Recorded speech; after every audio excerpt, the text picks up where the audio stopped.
اور کہتے ہیں کہ اگر تم سچے ہو تو یہ وعدہ کب پورا ہوگا؟ کہہ دو کہ جس عذاب کے لیے تم جلدی کر رہے ہو شاید اس میں سے کچھ تمہارے نزدیک آ پہنچا ہو، اور تمہارا پروردگار تو لوگوں پر فضل کرنے والا ہے، لیکن ان میں سے اکثر شکر نہیں کرتے۔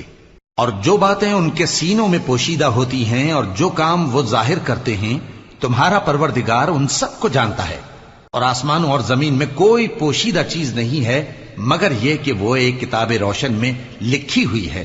بے شک یہ قرآن بنی اسرائیل کے سامنے اکثر باتیں جن میں وہ اختلاف کرتے ہیں بیان کر دیتا ہے، اور بے شک یہ مومنوں کے لیے ہدایت اور رحمت ہے۔ تمہارا پروردگار قیامت کے روز ان میں اپنے حکم سے فیصلہ کر دے گا، اور وہ غالب ہے، علم والا ہے۔